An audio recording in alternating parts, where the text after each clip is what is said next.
Morning, everyone. How's everyone doing? My name is Piyush Malik. I'm a vice president at Spring ML, a premier partner to Google Cloud in the area of machine learning and data analytics. And today, we will be talking about predictive maintenance and IoT and ML. I'll be joined by my colleagues, Manuel from Spring ML and Prashant from Google. And we'll go through this. But just before we get started, I want to get a sense of the audience here, and it's bright light from the back. So by show of hands, how many of you are data scientists, machine learning specialists? All right. How many are IoT specialists? OK, great. And how many are C-level or execs or business development guys? Oh, OK. All right, good mix. So I would say right in the middle, 33% each. So I think we should have enough for all of you in this presentation.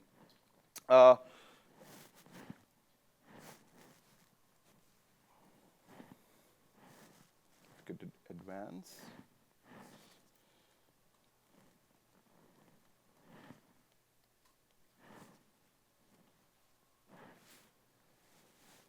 Do I need to point to something to get it to advance?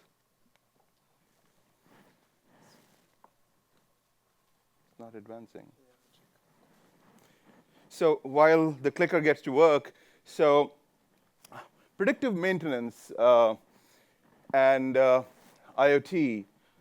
Now, today, the agenda is we'll start with some industry scenarios to get everybody level set on predictive maintenance. Then we'll talk about how Google IoT Cloud IoT Core is a platform for predictive maintenance.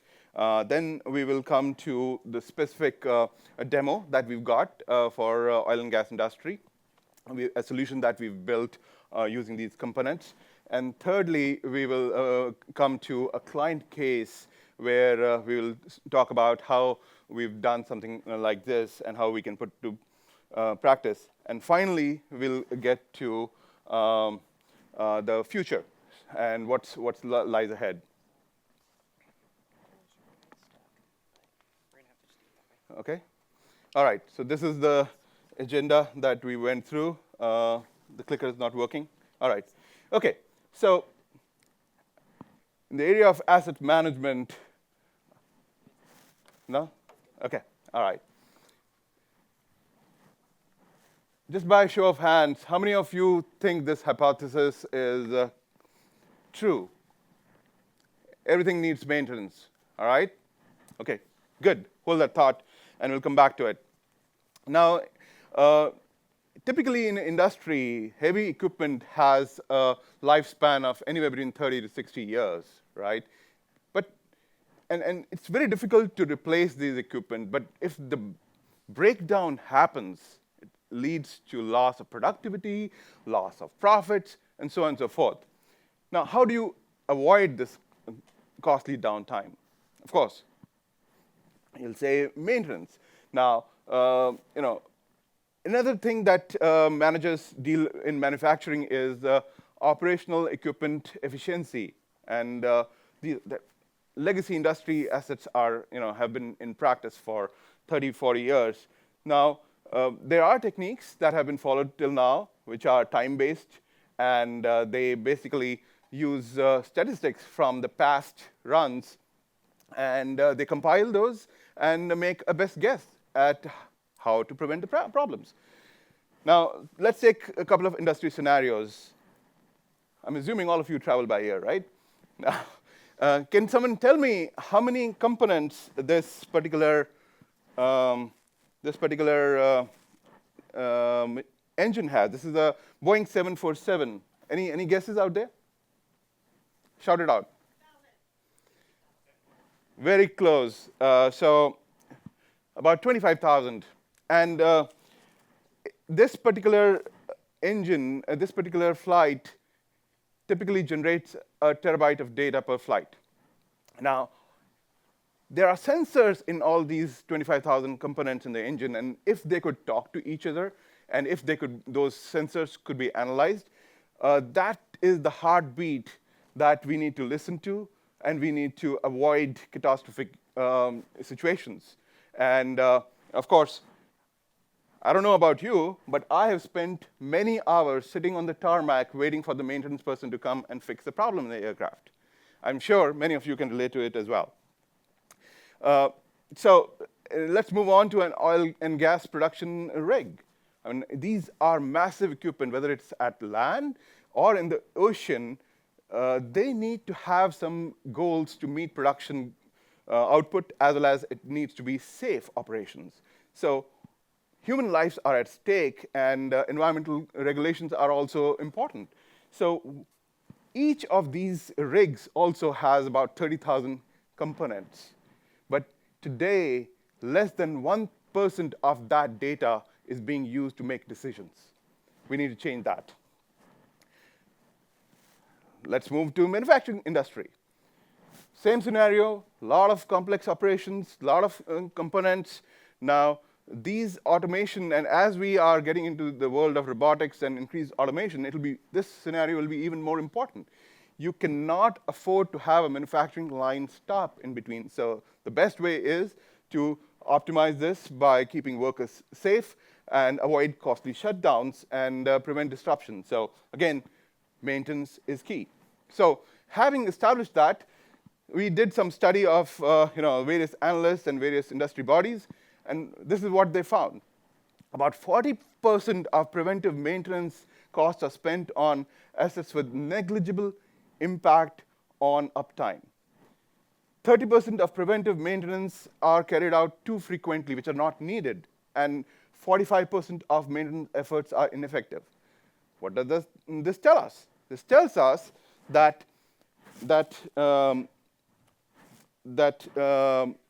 time-based approach is not going to work for the future. And we need a condition-based monitoring. And at the same time, as we know, there are components which talk to each other. We need to be able to harness that data and have the ability to not only store, but also analyze the data on the edge. So to summarize the business benefits of predictive maintenance, I think we've established different industries needed. And again, whether it is a Fortune or whether it is a McKinsey, all these studies point to the various elements here that, by using predictive maintenance, you can do a lot better with your maintenance activities and keep your equipment up. You can reduce the maintenance cost by up to 25%. You can eliminate breakdowns by 70%, so on and so forth. So I will also say that you are able to give the benefit back to your shareholders by using predictive maintenance for the C-level execs out here, the audience. Now, it's no strange news to you that our world is interconnected, and some of the studies that have been done talk about how there would be more than 220 billion devices with sensors.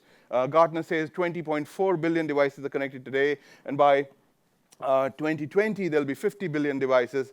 But if only 1% of savings by using IoT is applied in oil and gas, they could save $90 billion. So think about the impact this has. And overall, IoT market is a $3 trillion market. Now,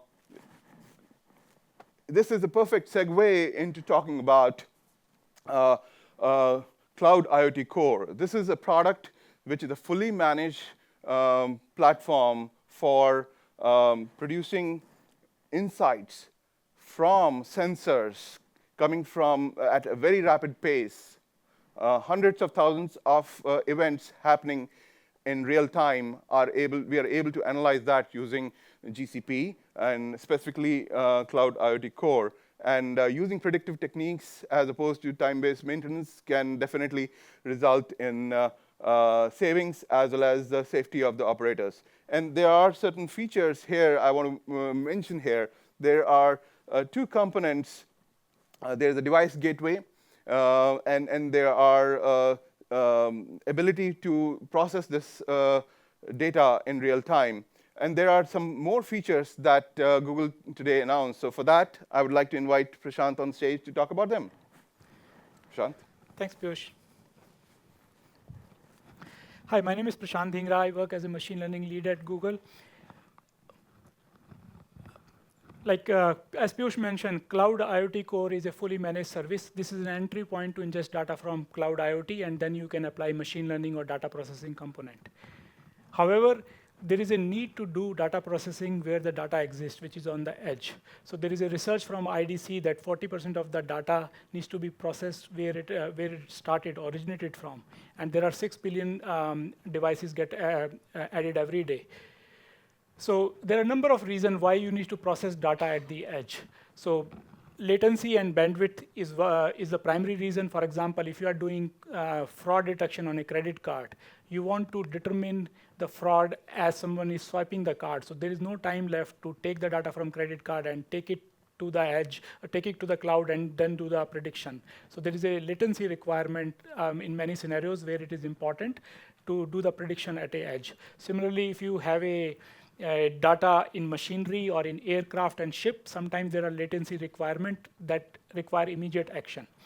Bandwidth is also another issue. So if you are doing predictive maintenance on a ship, sometimes the ships are in the sea, and many times during the wartime, they do not have the right bandwidth or connectivity. So there's a requirement or a compliance requirement that prediction should happen even if there is no network connectivity. There are privacy issues also, like some of the data is not safe to transmit over the networks. That's another benefit of doing the prediction on the edge.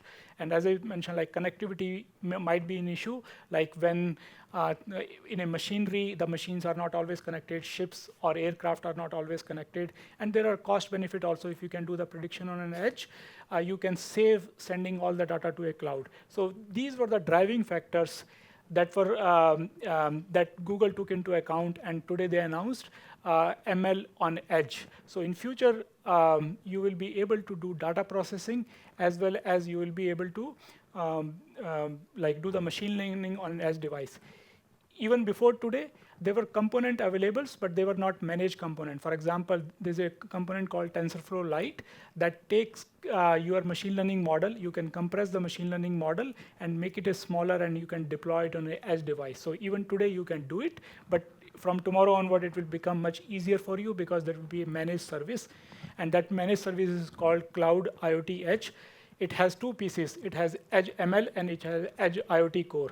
So earlier we discussed like Cloud IoT is a managed service on a cloud, but Edge ML and Edge IoT Core will exist on your devices, and you will be able to run it on Android things or any Linux-based operating system.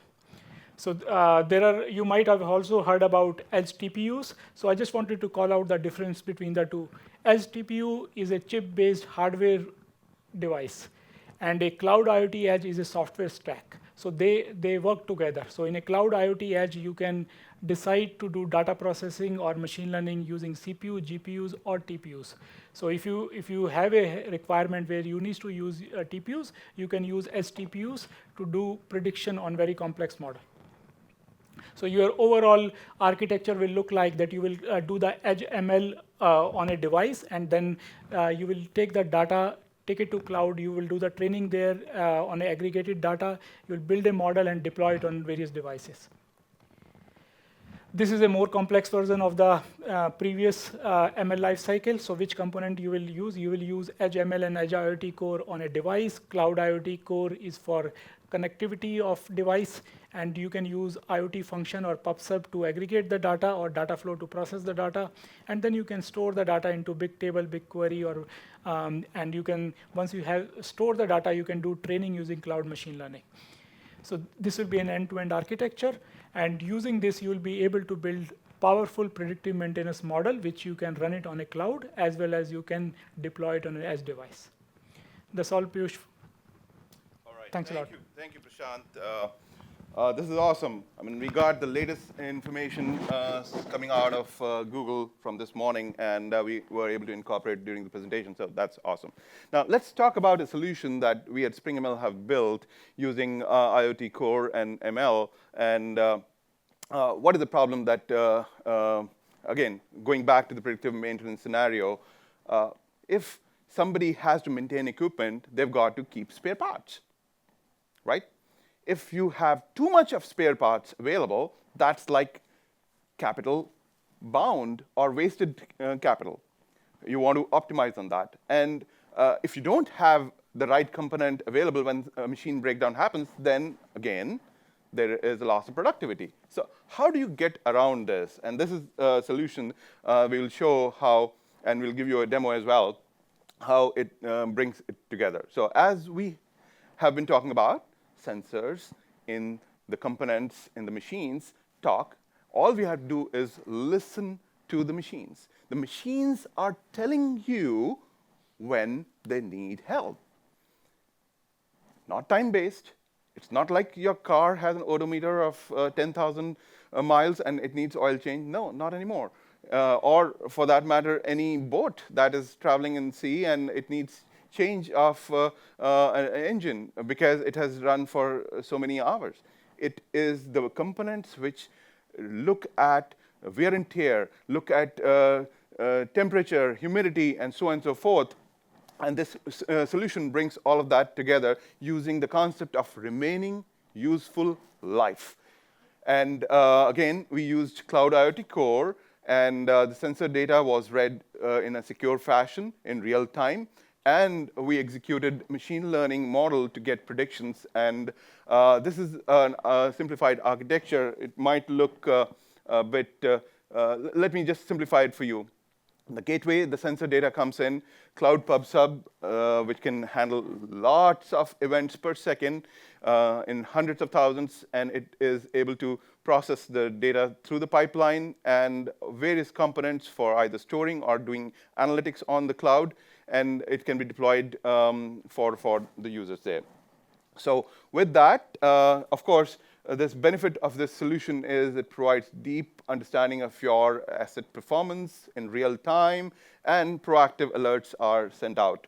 So with that, I want to invite my colleague Manuel to give a demo of the solution that we built. There you go. Thank you. Thank you.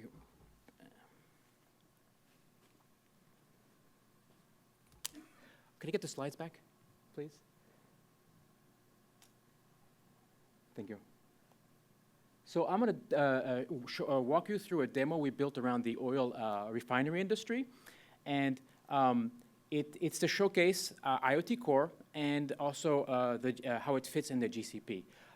It turns out one thing that was interesting in building this demo was to understand the big picture. It turns out IoT Core is actually not the bottleneck. It works really well. It's very easy to use. You plug in your sensors and you get your data. The problem is you end up with a deluge of data. There's just too much, an avalanche of data, and how do you deal with it? And that's when the whole GCP pipeline starts making sense. Especially if you want to run IoT models at scale, you need all the pieces that are tied after, that fit in after IoT Core, have to be able to scale, have to be able to reduce your data, have to be able to deal with it so you can learn about it. So first off, before I go into demo, let me just talk about some of the challenges. You need enough historical data to run these models. In our case, we're looking at time series. It's like survival analysis. So you'll need enough data from the time you turn the machine on to the time the machine dies, right? You need to have enough of these historical cases in order to run these kind of models, to train these kind of models, to learn what features indicate a failure. And if it's not time series, if it's binary, you'll need enough of your, whatever the minority case is, in order to learn. If it's multi-classification, you'll need to have enough of each class to be able to properly train a model. And that's nothing to do with IoT, right? That's just machine learning in general. Same thing with selecting the right model. Because we're talking about big data, we're talking about big data streaming, you got to find models that work in the cloud, that you can mount easily in Cloud MLE, that can handle this huge amount of throughput. And I'll talk about this after the demo. And of course, what is your end product, right? Is it going to be a dashboard, an alerting system? Does it feed into some other tool? So all these things have to be thought of as a big picture. The IoT is more than just the IoT core. It's a lot of different pieces. And can I have my machine now, please? So here I'm in Google Cloud, and I have a virtual machine ready to go, and I'm going to create I'm going to simulate some machine data, and I'll talk about where that data came from in a minute. We're going to wait it. It's going to generate two engines, and it's going to simulate a bunch of sensors per machine. I'll give it a minute. A couple seconds till it starts. There it is. There it comes in. And now I can go to the demo. And we have a website. There it is. So yeah, so the 2 points. So you could have 1,000 of these oil rigs. So each green dot on the map is an oil rig. We have 2 just for this demo: North Dakota and Kansas. And I can click on any of them. I'll choose the one in Kansas. And then you see a green dot that appears. I'll try to use a laser. A green dot that appears. You could have multiple machines on this rig. Again, for the simplicity of this demo, we're just using one. And here we click on it. And in this case, just for the closure of this demo, we're building a dashboard. So the top part, you have the predictive side, right? So this is what the engine learned, and now we're saying that this engine, right, has plenty of life left. So normally these engines would break down in years. Of course, here we're doing it in minutes for the demo. But as long as it's in the green zone, it's safe. If it gets the yellow, that's when you would fire off alerts, text, or whatever needs to be done, or temporarily turn down a machine to swap a piece. When it's in danger zone, it's just bad. So the second level here, you have these are the real-time indicators. It tells you basically what the machine, the ML model is using. This is the same data. So we're presenting real-time data like cable tension, oil temperature, et cetera, et cetera. That's what the model is using to predict the above bar, right? Whether it's healthy or not healthy or in danger. And lower, we have a bunch of historical indicators, and that's just recording the data through time so that we can see how it's progressing through time and before failure. And I am going to go back to the map, and I'll bring it back when it's in a yellow state. But can I get the slides back, please? Thank you. So high level, there's a deeper view later on, but a very high level, you have the Python simulator that is pumping data into IoT Core, right? So these are the sensors into IoT Core. IoT Core then messages it out to PubSub, right? PubSub is this massive message queuing system, and it publishes it out, and we have data flow as a subscriber. So data flow, so when you have a subscriber, you're always guaranteed to get every packet at least once from PubSub. That's the guarantee it does, the contract. And data flow can do a lot. Here, we're just scratching the surface of what data flow can do. It can do aggregation, it can do data transformation, it can do map reduce, that kind of stuff. So these are tools. All these tools are designed to scale and handle huge amounts of data. So it's not just IoT Core anymore. It's everything in the pipeline that needs to be able to handle what you're throwing at it. And data flow will transform the data, pass it to the regressor model here, the deep neural network regressor, to get the prediction, and all that data is stored in BigQuery. And BigQuery, massive, a data warehouse. I was reading 35 billion.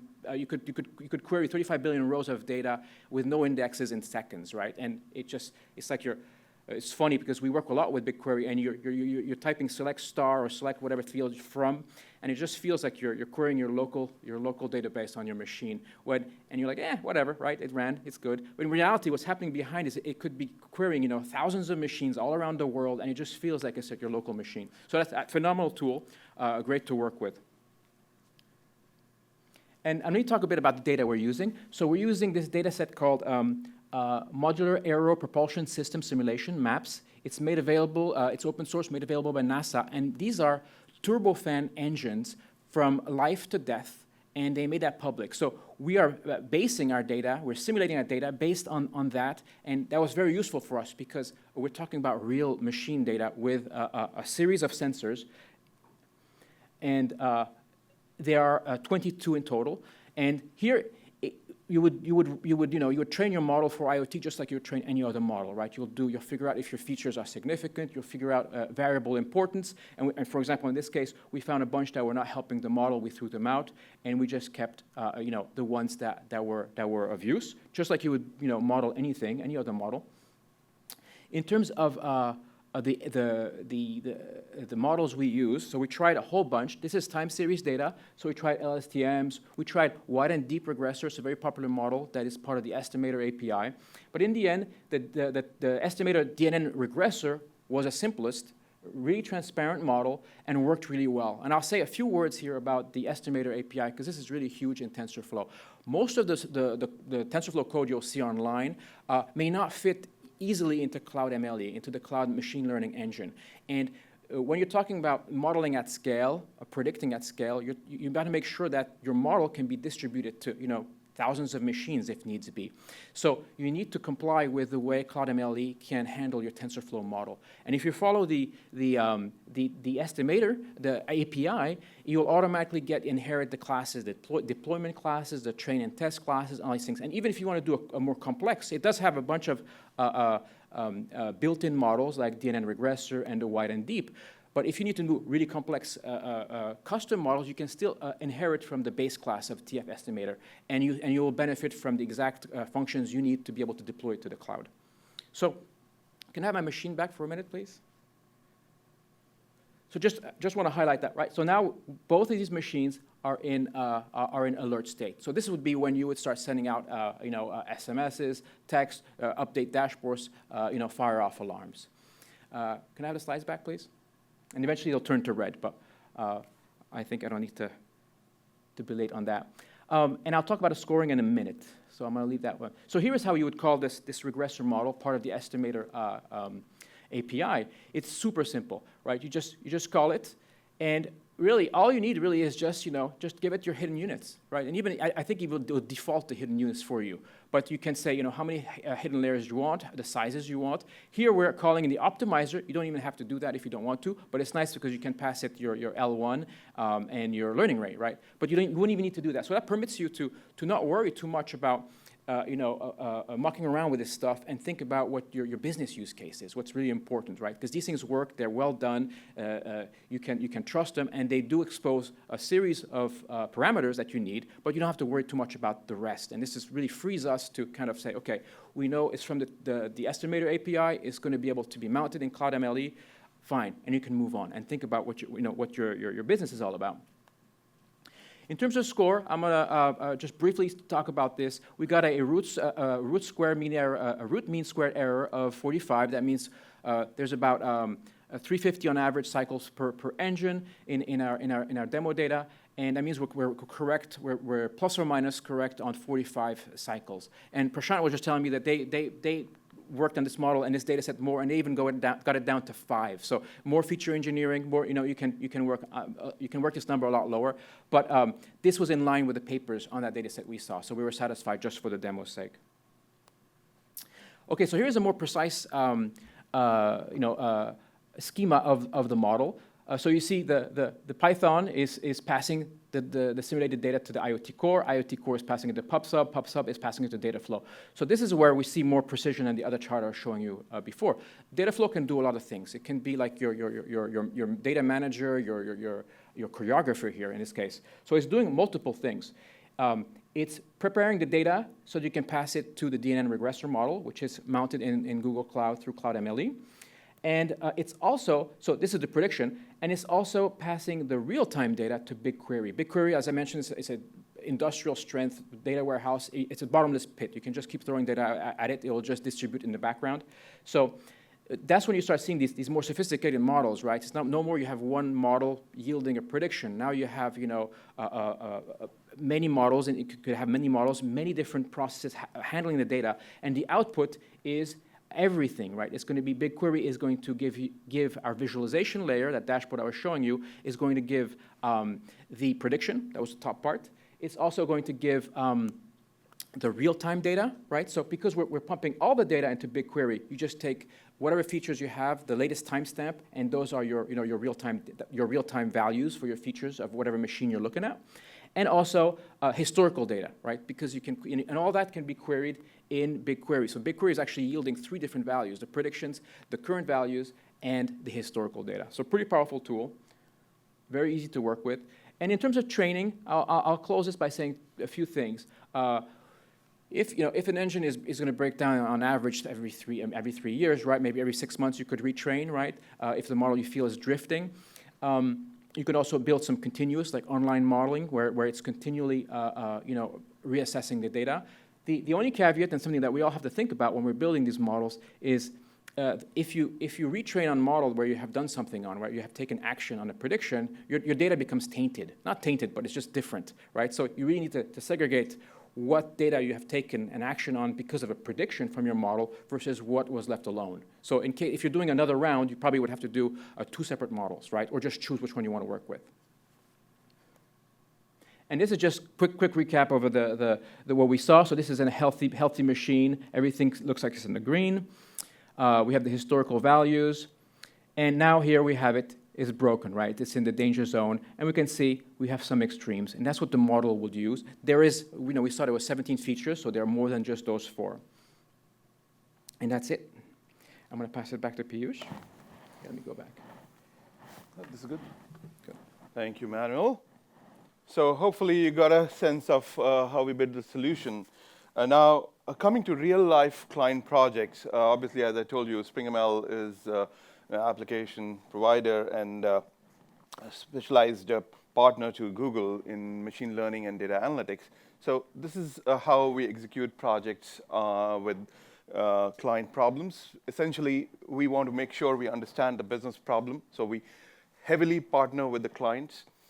After the understanding of the business domain and putting the data scientists and data engineers together, we do the step of data preparation. And as Manuel alluded to, data preparation is the toughest part. And in fact, data munging or data wrangling, as you call it, the data scientists tend to spend more than 75 to 80% of their time doing that. And once the data is prepped, we've got to determine the right features. And as we discussed, there are models, ML models that have to be built, and they have to be trained, and then they have to be deployed.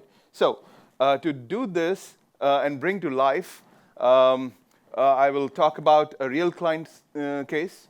And the client is a leader in the telematics industry, one of the largest users of Google Cloud Platform in Canada. And as it so happens, I have Mike Branch, the VP of Data and Analytics from Geotab with me. Mike, why don't you come on stage with me? Please welcome. All right. So thank you. So Mike, as you saw how we executed on the project partnering with Google and yourself, we went through this project maybe almost more than 6 months back. And we just published, by the way, a case study on this last week. And that's the reason why Mike is here right now. And the problem that we had at this, in this particular project was to find out what's the utilization, how a particular their fleet is being used. But before I get into that, I would want Mike to say what Geotab does and what's so special about this project. Yeah, absolutely. So Geotab, first of all, we're the second largest provider of telematics in the world right now.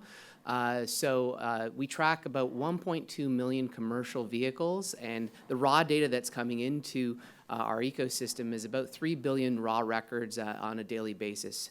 So the device plugs into the onboard diagnostic port of a vehicle, tracks everything from harsh braking, erratic driving events, seatbelt buckled, unbuckled, engine RPM, the likes. But I mean, the biggest challenge with all of this data, with 1.2 million vehicles, is how do you figure out how the vehicles are driving? If I'm going to benchmark my customers and benchmark them for productivity or for idling or for fuel usage, fuel economy, I need to do it based on the vocation of the vehicle, not the industry that the vehicle is in. Industry just doesn't make sense. It's how you drive your vehicle and what is its purpose in life. So that was the difficult challenge that we had when we brought in the guys at Google and the guys at SpringML, and they gave us a hand. And that's important for us from a benchmarking perspective, but then also from the perspective of understanding, if I'm looking at smart city applications, what does freight movement look like within a city, right? So that's where these guys were able to really shine and give us a hand here. Right. So again, look at the slide out here, which outlines what the problem was and what we delivered, and multiple statistical models and using machine learning. Again, this slide says 1.1 million. Obviously, they have grown since the time we did the project, so it said 1.2 million, so I stand corrected here. And there's a quote from him as well. So thank you very much for being a customer, and I appreciate you coming out here, Mike. No problem. Thank you very much. All right. So obviously, you saw so far the application of IoT in machine learning and real-life client study. What's in the future? As we think about the future, we can talk about a lot of things that we can do with IoT and ML together. whether it is in the era of manufacturing, domain of manufacturing, or putting automation, robotics, or whether it's transforming service industry, or building smarter cities, as Mike alluded to. So I'll throw some light on a couple of these cases, and then we'll have some time for Q&A towards the end. So just take an example of the service industry. Using the concepts that we have talked about, predictive maintenance, IoT, and ML, there can be different business models. So one of them is asset as a service. So instead of selling equipment, you're just offering capacity. So just as there's software as a service, asset as a service, and where you are able to predict time to failure, you are able to find whether the machine has degraded, find anomalies there, and thereby you can improve the profitability of your warranty deals. Like, there are companies which specialize in this. Now, this has also an added advantage of moving from CapEx to OpEx. And the financial CFOs actually love this concept, whereby you are able to capitalize. Another model is usage-based insurance. Now, this is where the behavior of the driver comes in handy. If you are able to track by putting a special device like what Geotab has, those devices have ability to, they are sensors, and they have the ability to not only store various parameters, they can find out if the driver was rash, if he or she was, there were some potholes on the road. So all of that can be used to either incentivize a particular set of users in a particular zip code. And obviously, there are privacy concerns. So a lot of this thing is generalized and offered as a different model. And this pricing model is actually disrupting the insurance industry. Another example in the service industry is benchmarking as a service. So obviously, when you are collecting all this kind of data, reliability data from products, when the sensors are talking, and how you are consolidating feedback to the product manufacturers, this data and predictive insights can be provided to others in the same industry or in other industries as well. And this benchmarking helps in future product development and also provides competitive insights. So that's the service industry. Let's talk about smarter cities. I don't know about you, but I feel that the cities are getting crowded. We need to do something about it, right? And as per some studies done by United Nations, we will see an upsurge in city population over the next 50 years. And resources in cities would be constrained a lot. Now, how do we make sure that these resources are not being wasted? So the art of the possible is at the intersection of IoT and ML, and how do we change the world by improving the life of common people like us? So how do we make these cities better? Again, we talked about sensors and interconnected IoT devices. So there's real-time monitoring that can happen, powered by cloud analytics and ML. Now, this is some way whereby city planners can get data about the city's roads. And they can find out which roads are congested in real time and devise mechanisms to alert and divert traffic. They can find out utilities. Utilities can find out from the sensors what pipes are about to leak.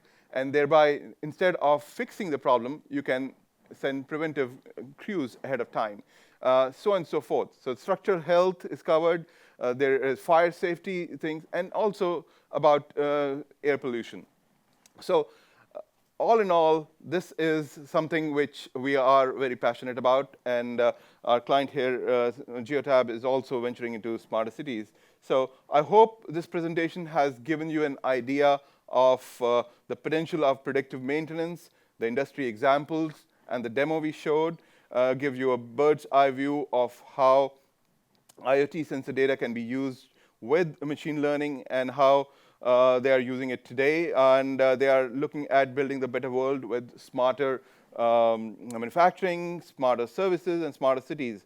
So we will hang around for some questions towards the end. And thank you very much for coming here. There are some resources at the back of this deck you will find. I'm inviting you to the IoT Track Showcase as well as to Spring ML booth in Moscone West. 1338 is the booth number. Please swing by. And of course, we'll all four of us are here if you would like to swing by and talk and have your questions. Thank you.